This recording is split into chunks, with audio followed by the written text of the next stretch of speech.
En el nombre del Padre, y del Hijo, y del Espíritu Santo. Amén.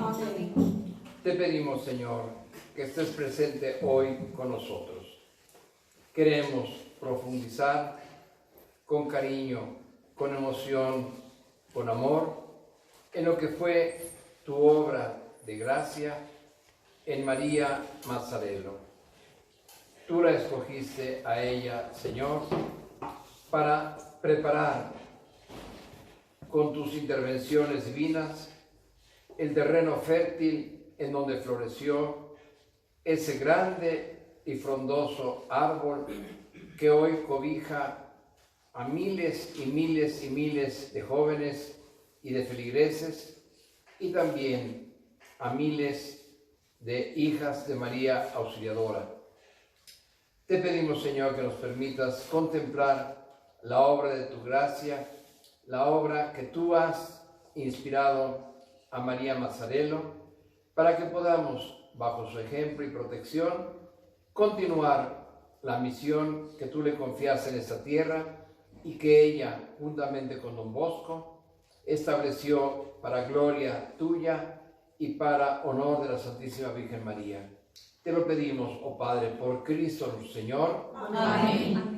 María, auxilio de los cristianos, Ruega por nosotros. Santa María Dominga Mazzarello, Ruega por nosotros. muy buenas tardes. Buenas tardes, Padre. Damos la bienvenida a quienes hoy llegaron y se incorporaron con nosotros, ¿verdad? Después de haber pasado su mesecito de confinamiento en sus familias. Bien. El día de ayer comenzamos a ver la obra que Dios realiza en María Mazzarello y vimos cómo en ella se conjunta una extraordinaria armonía entre naturaleza y gracia. Dios, que la dota de grandes cualidades que ella cultiva y vive y hace que florezcan, y que en su tierna edad de adolescencia, en su primera juventud, se lanza intrépida al trabajo del campo, hasta que a sus 23 años el Señor la prueba con la terrible prueba de la enfermedad, de la fiebre, de aquel tiempo era también una pandemia, pero no se conocía bajo este tipo de enfoque, en donde que ella queda, como decíamos ayer, 52 días, casi digamos entre la vida y la muerte, y prácticamente al curarse queda exhausta y para una convalecencia larga. Queda tan privada de fuerzas materiales y físicas que ella misma se da cuenta que el Señor le pide otro camino. Y juntamente con su amiga Petronila, lo decíamos ayer, deciden dedicarse a la costura. Frecuentan al sastre, pasa el tiempo, se hacen más o menos expertas en corte, en confección, y realizan también trabajos y comienzan a convocar a jóvenes para que vengan a ese primer taller en donde aprendan costura las jóvenes y estén en un lugar seguro. Es en este tiempo, lo veíamos ayer al final, cuando en sus reflexiones personales, ella un día en la colinita donde posteriormente surge el colegio de Mornés, oye una voz que le expresa: a ti te las confío. O sea, ella intuye y entiende que el Señor la llama a multiplicar el bien que inicialmente comenzaban a hacer con aquellas jóvenes y a extenderlo. Con Petronila pues deciden dedicarse totalmente al taller, ahí terminábamos ayer, y es cuando exclaman ellas: viviremos de nuestro trabajo. O sea, comienza esa nueva fisonomía de Madre Mazzarello, como empleando sus energías y sus fuerzas, no ya en el campo y en la agricultura, sino ahora en la fundación de su taller, que después se hace escuela, se hace casa y se hace posteriormente también, ¿verdad?, albergue de niñas que llegan con ellas. Viviremos de nuestro trabajo. Y es cuando ellas exclaman, ahí terminábamos ayer, que cada puntada de aguja sea un acto de amor a Dios. Bien, el día de hoy damos un paso adelante. Don Bosco se encuentra con Don Pestarino, párroco celoso, hasta cierto punto joven, porque si murió de 57 años y estamos hablando ahorita del año 62, ¿verdad? El padre Don Pestarino era un sacerdote en donde el entusiasmo, la actividad, la espiritualidad que él cultivó mucho con sus compañeros sacerdotes de Génova y con especialmente Don Frasinetti,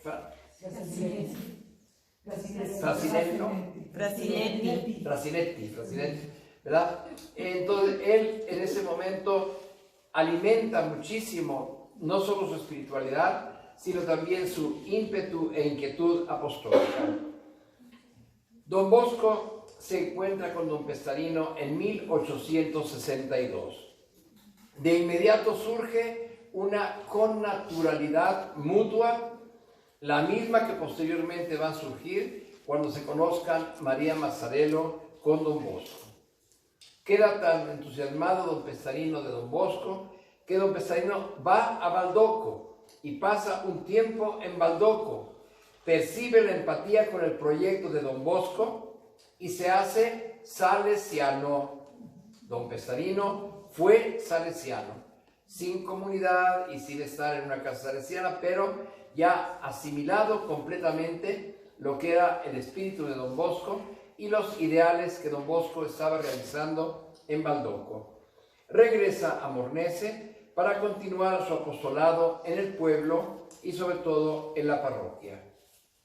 Simultáneamente, el taller de María y de Petronila va sufriendo muchas situaciones que lo van transformando. Digo van sufriendo porque es a base de cambios y de transferencia y de cambiarse de un lugar a otro que también a ellas las hace sufrir, pero se va transformando y consolidando.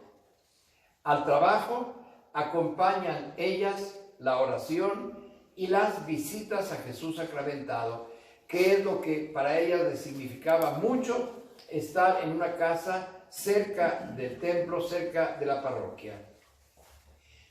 Ya cuando tienen establecida su primera casa, donde ya están viviendo ellas, reciben a unas primeras huérfanitas. Y ahí comienza una nueva etapa para el taller, que se convierte en, lo decíamos ayer, casa-taller. Superan situaciones de conflicto con las demás hijas de la Inmaculada, con sus mismas compañeras. ¿Por qué? Porque no son las 19 o 20 y tantas hijas de la Inmaculada que están siguiendo ese proceso, sino al inicio ellas dos y con cierta simpatía de alguna otra, pero se sienten hijas de la Inmaculada aun cuando están llevando a cabo una actividad prácticamente ajena a la que ordinariamente seguían las demás, ¿verdad?, hijas de la Inmaculada. Es la prudencia de Don Pestarino y la humilde actitud de María Mazzarello la que tranquilizan las aguas agitadas. O sea, la serenidad de Madre Mazzarello no se vuelve objeto de tensión, sino siempre de condescendencia y de estar descubriendo en ello la voluntad del Señor.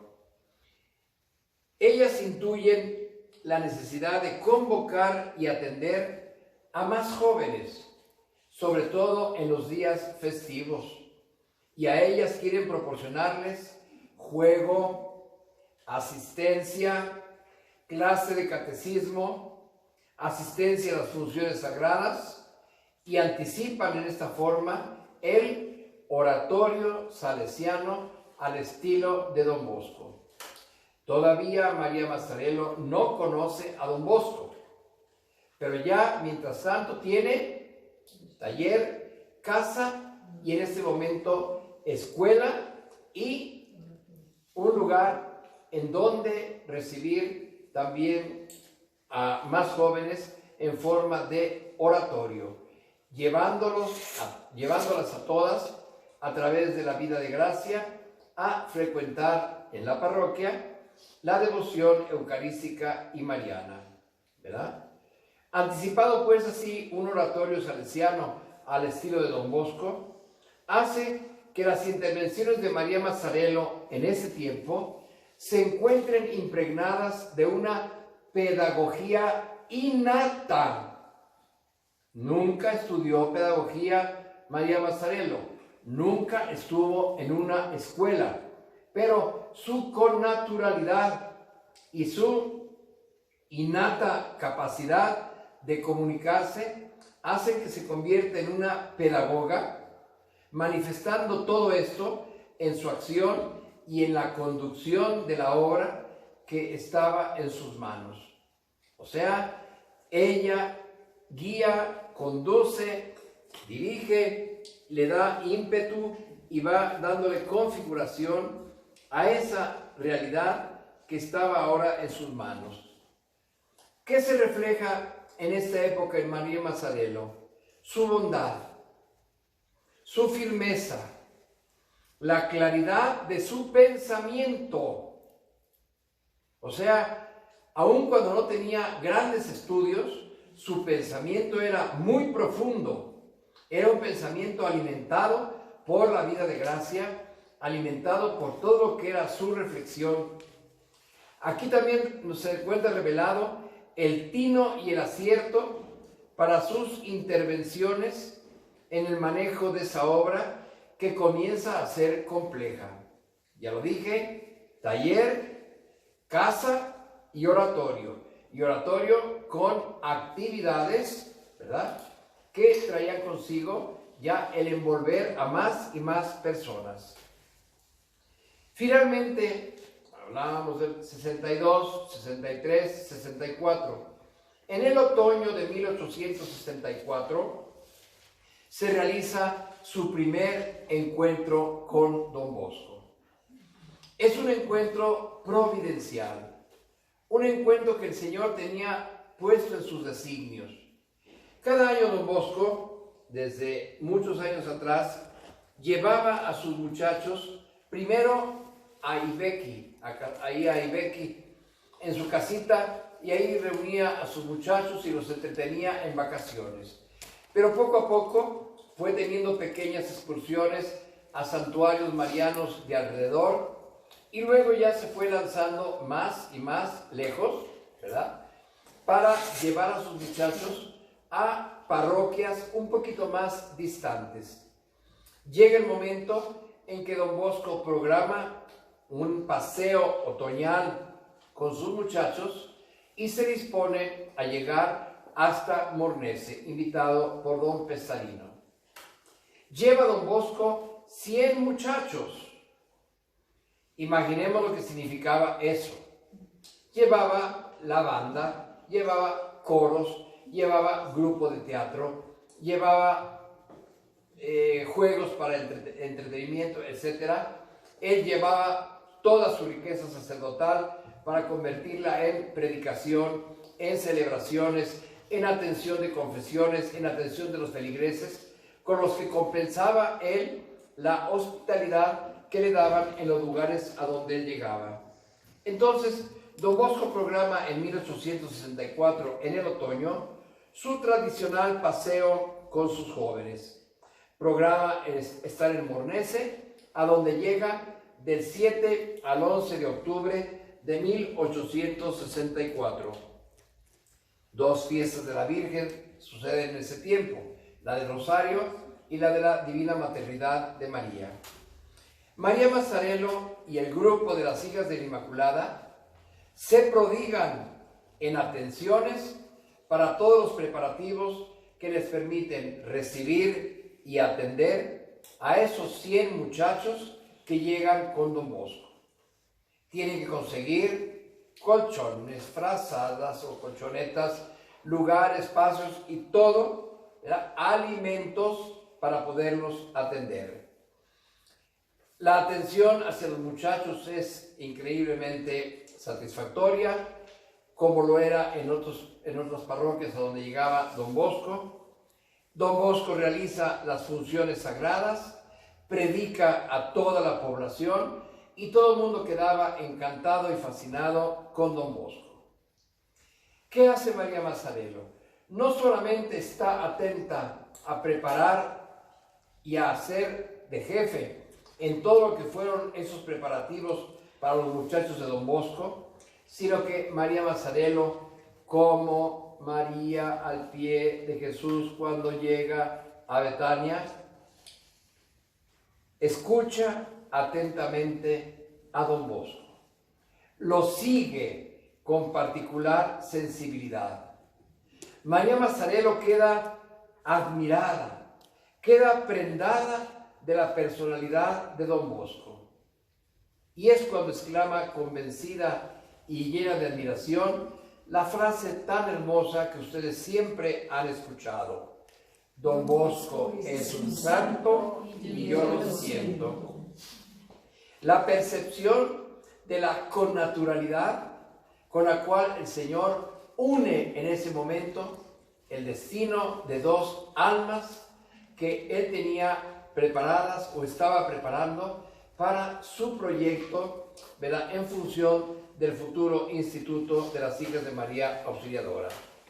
Entonces, esas palabras de Madre Mazzarello, esa actitud de escuchar admirada y extasiada y prendada de la personalidad de Don Bosco, hacen que se exprese la empatía y el enlace que providencialmente está destinado a dar origen al cumplimiento del proyecto de Dios sobre Don Bosco y simultáneamente sobre María Mazzarello. De tal manera que cuando hablamos de ellos, hablamos de fundador y cofundadora, como la describió uno de los papas. Todo su ser de María Mazzarello queda absorbida por todo lo que Don Bosco, como hombre de Dios, comunicaba con su palabra y con toda su persona. Y ofrezco un pequeño testimonio, leído textualmente, sobre este encuentro de Don Bosco con María Mazzarello.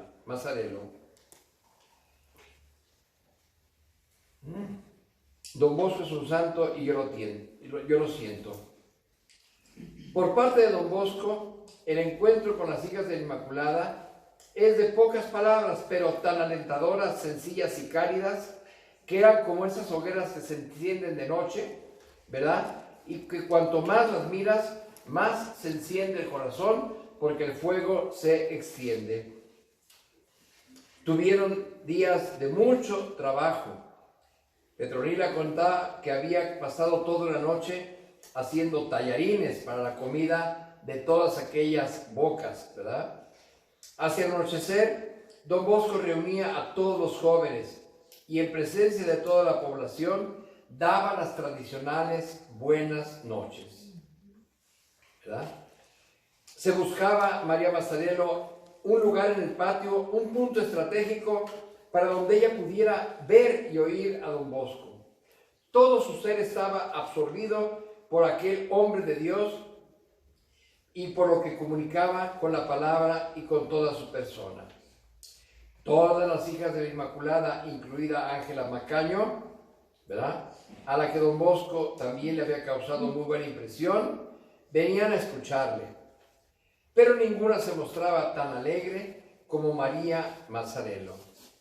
Si alguien le preguntaba maravillado, ¿cómo tienes valor para colocarte en medio de tantos hombres?, ella respondía sencillamente: Don Bosco es un santo y yo lo siento, ¿verdad?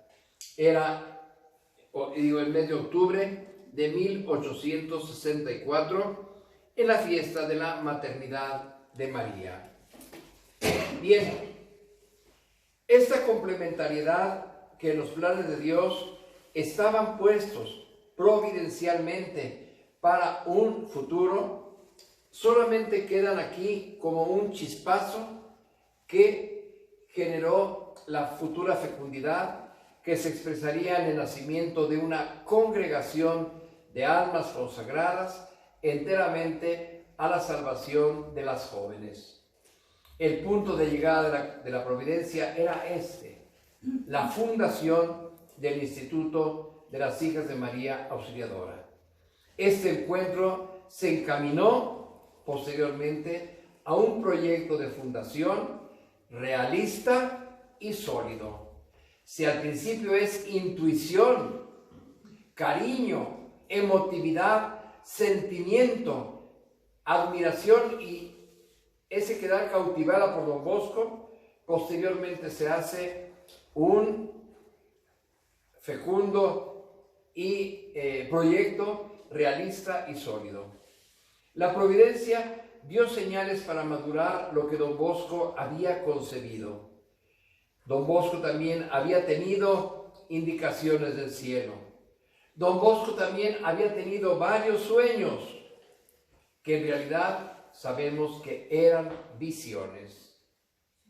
Desde 1862, 2 años antes de encontrarse con Madre Mazzarello, Don Bosco manifestó su intención de fundar una institución para atender a las niñas.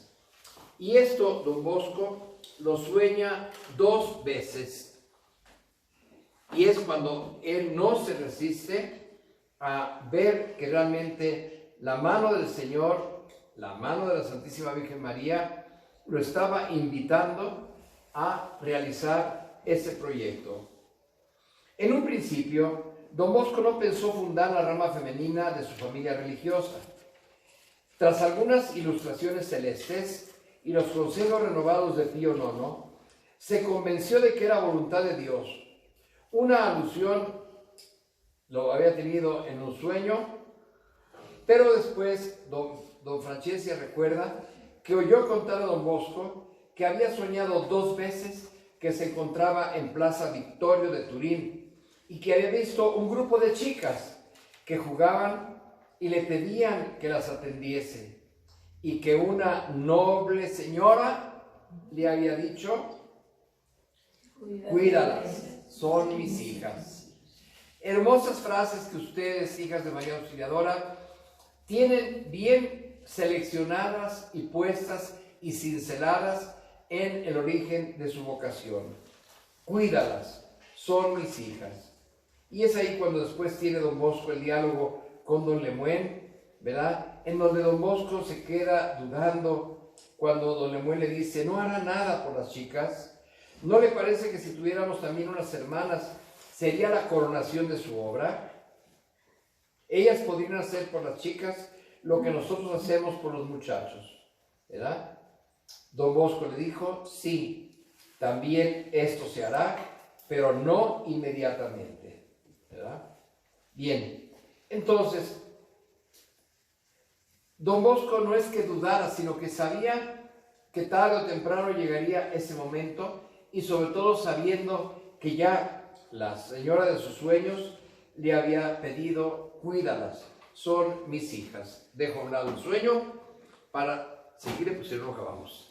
Bien, entonces, este proyecto que Don Bosco tiene muy velado y que todavía no sabe cómo lo va a realizar en concreto, ¿verdad? La providencia se encarga de ir simultáneamente trabajando Mornese y Baldoco.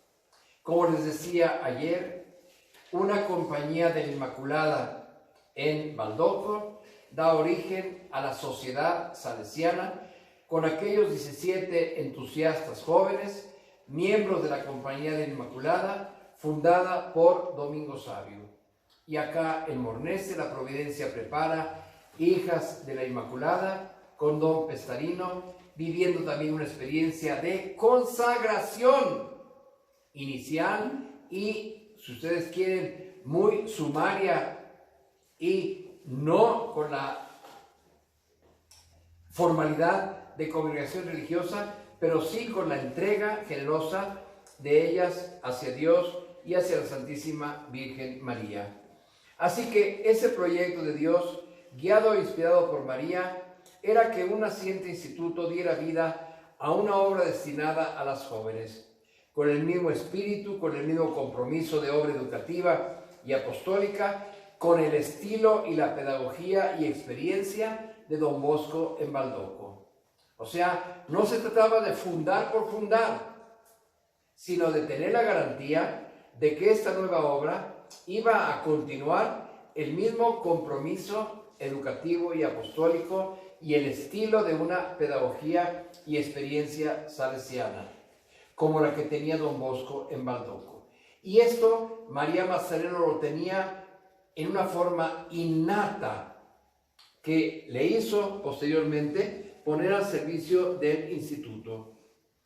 En ese tiempo, 1865 al 1868, 3 años, Don Bosco los dedica a la titánica obra de la construcción material del gran santuario de María Auxiliadora, ahí en Baldoco. ¿En dónde? En el campo de sus sueños. No me detengo en eso, que después lo veremos más a fondo y muy a fondo en la semana de salesianidad. Es la hora, le dice Don Bosco a Don Caliero, en que María quiere ser invocada como auxiliadora. Vienen tiempos difíciles para la Iglesia y para el mundo.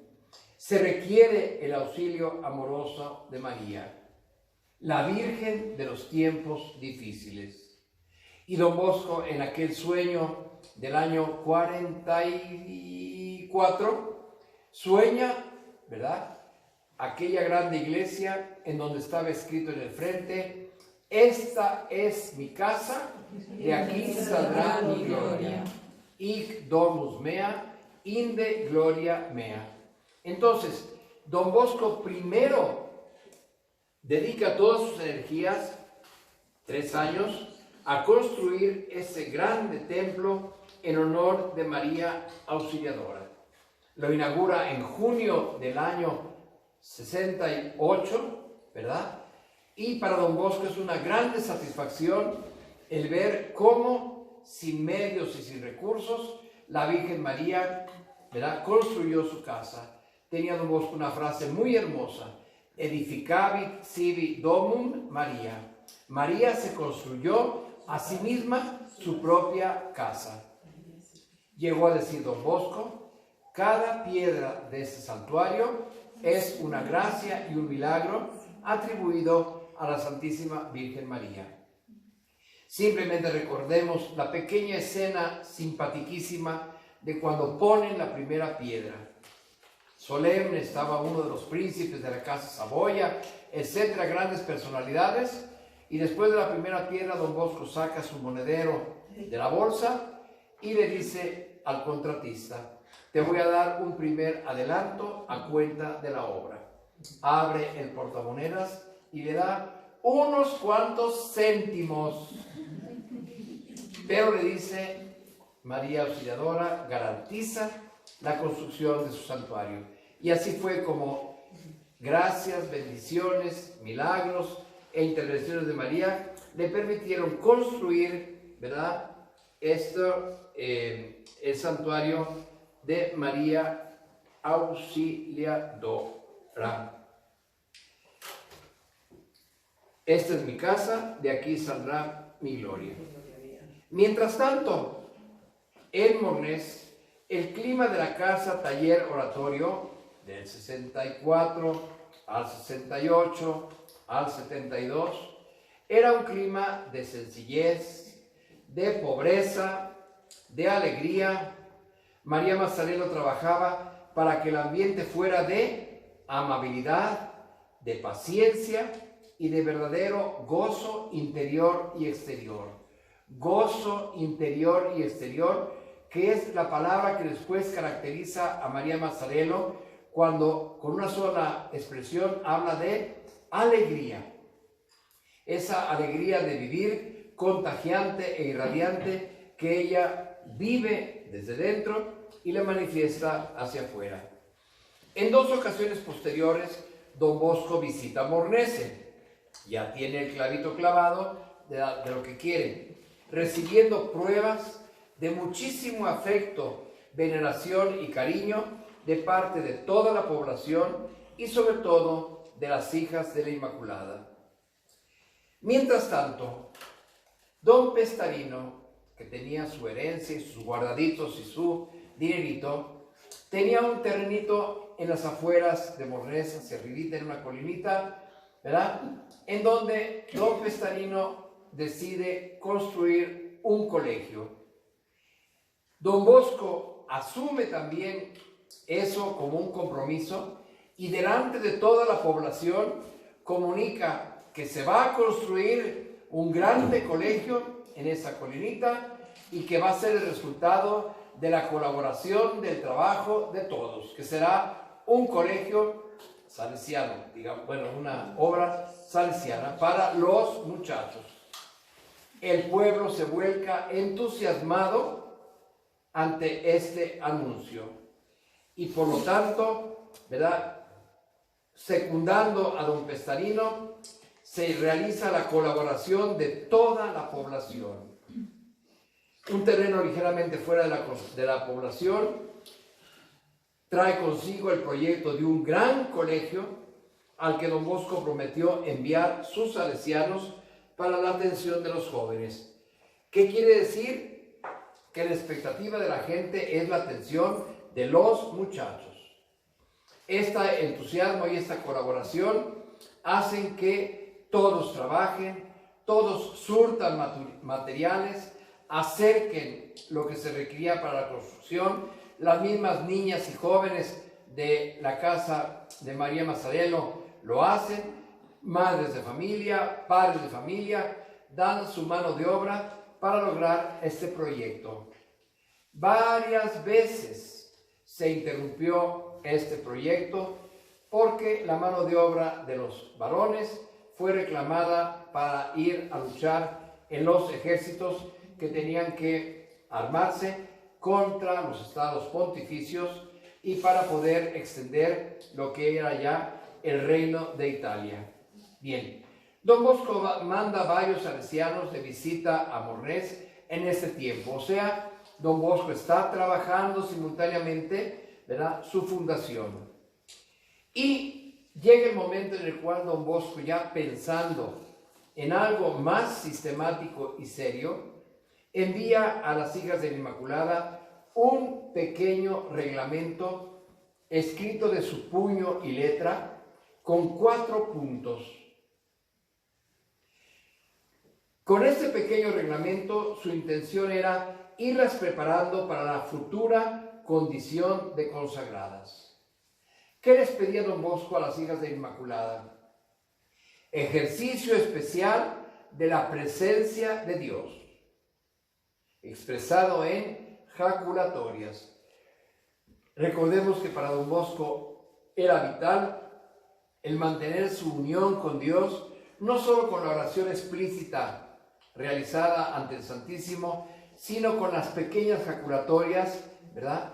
Como dice el mismo término yaculum, que quiere decir un dardo, una flecha que es lanzada con el amor que brota del corazón para ofrecer las acciones a Dios. Entonces, lo primero, especial ejercicio de la presencia de Dios mediante jaculatorias. Segundo, amor al trabajo.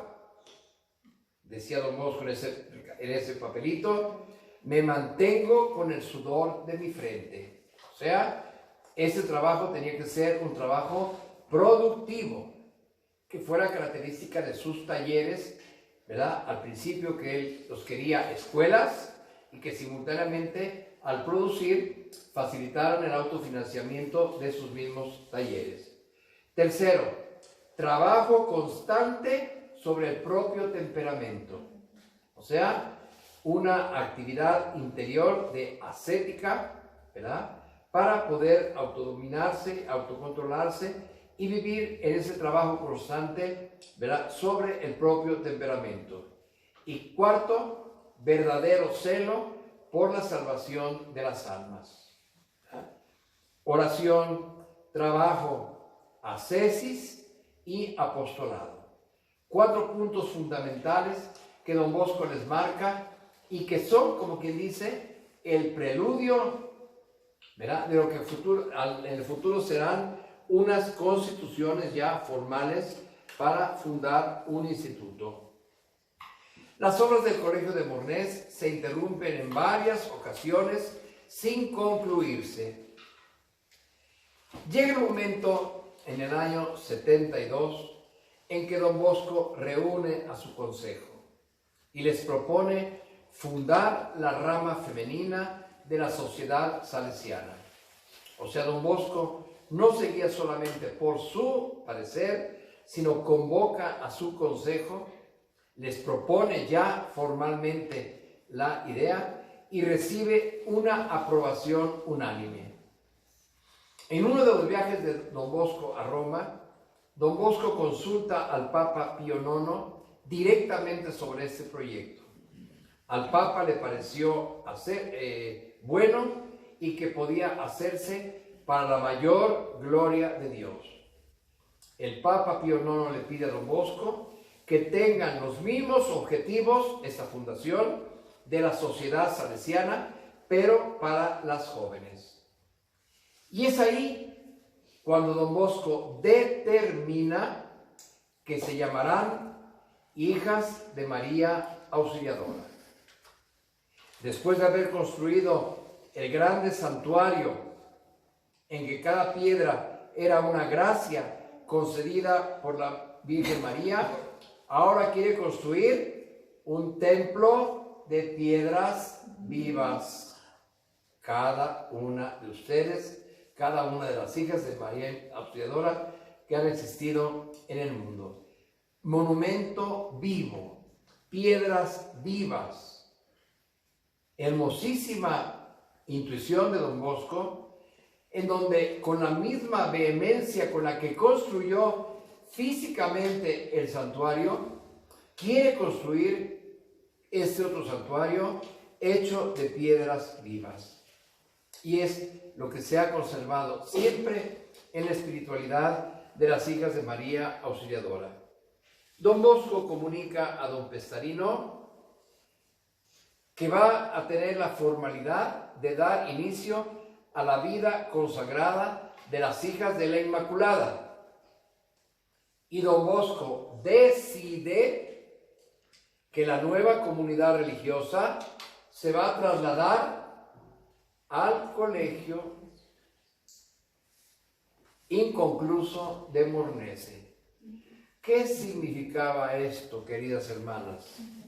Significaba frustración para toda la población que había colaborado y se había desvivido por construir un colegio para los muchachos, y que de repente don Bosco toma la decisión de que ahí nazca el Instituto de las Hijas de María Auxiliadora.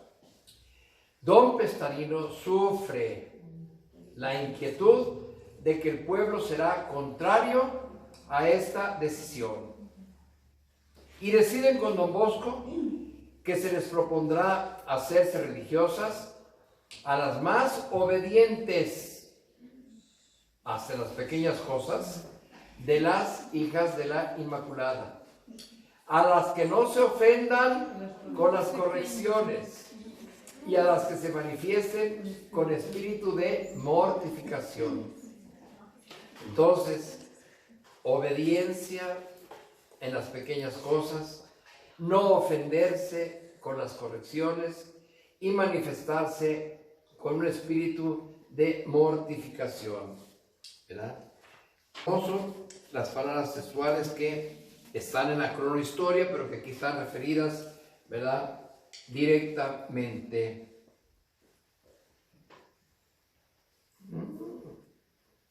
Don Pestarino conocía bien a su gente, a la gente de su pueblo, y sabía que este cambio de finalidad de hacer vivienda para religiosas de un colegio levantado a costa de tantos sacrificios no iba a quedar impune, ni para él ni para don Bosco. Don Bosco siguió hablándole como si no se diera por enterado lo más mínimo. Terminaremos las obras, porque estaban inconclusas, ¿verdad? Y le dice a don Pestarino: tú podrás irte de capellán director a un ladito, ¿verdad? Para que las hijas de María, las nuevas hijas de María Auxiliadora estén allá solitas. Al callar don Bosco de la perturbación interior de aquel santo varón, don Pestarino, solo quedó una mirada triste, iluminada plenamente por la luz de la fe. La cronohistoria es explícita en esto.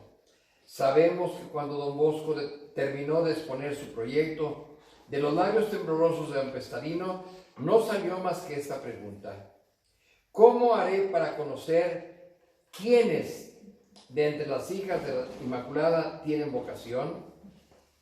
Y don Bosco le contesta: aquellas que son obedientes hasta las cosas más pequeñas, que no se ofenden por las correcciones recibidas y manifiestan espíritu de mortificación.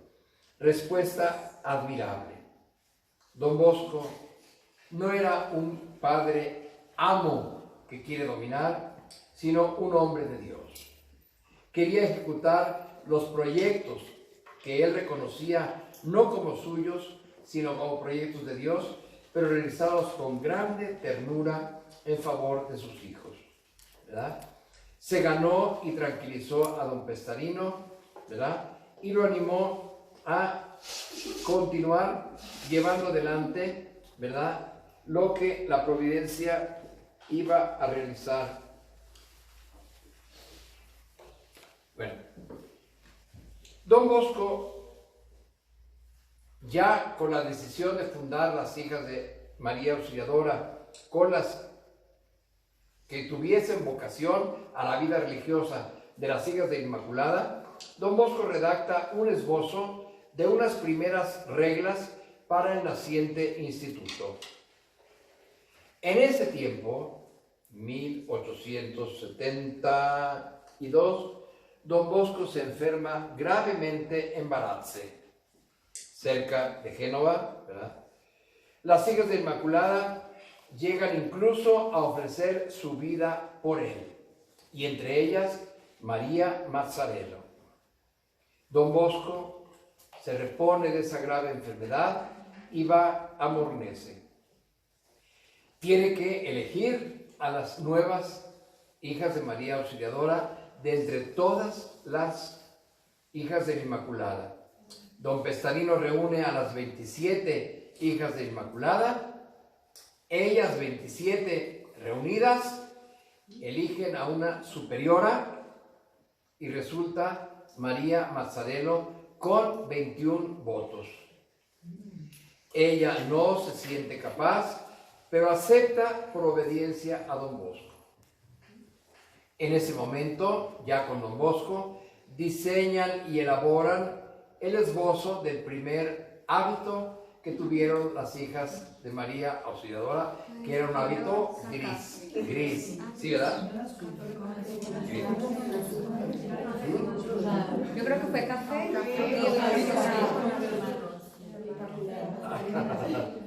¿Qué les parece la combinación? Que después ya vi. Bien. Providencialmente, el ayuntamiento de Mornese determina en mayo del 72, nacen en agosto del 72, determina que las hijas de la Inmaculada tengan como taller y lugar para sus niñas y se trasladen al colegio inconcluso. Entonces, don Bosco había tomado la determinación, no la había ejecutado. Don Pestarino había opuesto lo que humanamente hablando oponía por la resistencia de la gente, pero ahí quedó todo. Es el ayuntamiento el que les dice a estas niñas, ya no den lata aquí en el centro de Mornese, váyanse con su ruido, con su oratorio, con su taller y con su casa a ocupar las instalaciones inconclusas del colegio, resolviendo lo que iba a ser un fuerte contraste de decepción para la población. Así que la población no tuvo tiempo ni siquiera de reaccionar, aun cuando sí habían reaccionado, y en una ocasión que fue don Bosco, ¿verdad? Lo recibieron así como antes, con una apoteosis de entusiasmo, con una frialdad, pero después pasó todo eso. Bien, el 24 de mayo del 72, precisamente en la fiesta de María Auxiliadora, se trasladan y comienza una nueva vida en la amplitud de las instalaciones. María Mazzarello crea el clima de hacer salir el sol en días nublados. Por lo tanto, las privaciones que pudo haber habido en el inicio, ¿verdad?, ya en la nueva sede de Mornés, ¿verdad?, quedan disipadas por el mismo clima que crea María Mazzarello. Así que se lleva a cabo un 24 de mayo memorable, ¿verdad? Bien, el pueblo comenzó a hablar de ellas, no estaban todavía constituidas como instituto ni como familia religiosa, pero la gente, ¿verdad?, veía con desconfianza ese tipo de encuentro y de comunidad que se estaba formando. Dice la cronohistoria: no quería ver María Mazzarello rostros preocupados. Tenía el don de hacer salir el sol hasta los días más nublados y cambiar en gozo no solo las palabras desagradables que recibían de la gente, sino también aceptar las ocupaciones monótonas y también los trabajos más pesados, proporcionales a lo que su capacidad de salud le permitían. María Mazzarello las precedía a todas en la piedad y en el trabajo. Con su carácter vivo, amable y jovial, tenía alegres a las compañeras, aun cuando después de haber trabajado todo el día, no tenían para comer más que un poco de polenta, ¿verdad? Rica la polenta cuando lo hacemos ahora, pero en aquellos tiempos era lo único que podían hacer con maicito molido. ¿Cómo le llaman? ¿Maíz? Sí. Muy sabrosa la polenta cuando la tomamos ahora con todos sus aderezos y todo eso, pero en aquellos momentos era el único alimento que tenían, ¿verdad? Así que el 24 de mayo se trasladan, se crea ese clima hermosísimo que queda expresado con palabras de Madre Mazzarello: oh bello paraíso, allá yo quiero ir. O sea, un paraíso en la tierra, en medio de privaciones, en medio de carencias, en medio de muchas limitaciones. Y es así como de mayo a agosto, ya establecidas en su casa, en el colegio de Mornés, el 5 de agosto, ante el obispo de Acqui, después de haber realizado ejercicios espirituales, en el día de la Virgen de las Nieves, 5 de agosto, se realiza la bendición e imposición del hábito, estando presente don Bosco. 15 de todas las hijas de la Inmaculada reciben el hábito y 11 realizan su profesión por 3 años. Me tocó estar en Roma, sumaditos todos los tiempos, en total 7 años, pero de esos 3, casi 4, me tocó vivir en el Sacro Cuore, donde ahora es la Casa Generalicia Nuestra de los Salesianos, en el mero centro de Roma, junto a la estación de Termini. Y teníamos a 3 cuadras de distancia la Basílica de Santa María la Mayor. Con mucha frecuencia nos íbamos, éramos jóvenes clérigos, a rezar el rosario a la grande Basílica de Santa María la Mayor. El oro del artesonado del techo es el oro que nos habla de todo lo que fue el oro que llegó de América y que los reyes católicos, los reyes de España, regalaron para decorar la Basílica de Santa María la Mayor. Esa basílica fue erigida en el siglo IV-V, cuando en una noche del mes de agosto, y agosto en Roma es un terrible calor, ¿verdad? Ya le llaman el ferragosto, ¿verdad? Calor terrible, insoportable. ¿Por qué? Porque las noches, en lugar de refrescar como refresca en todas partes, el calor se hace más pesado por los aires que vienen del África.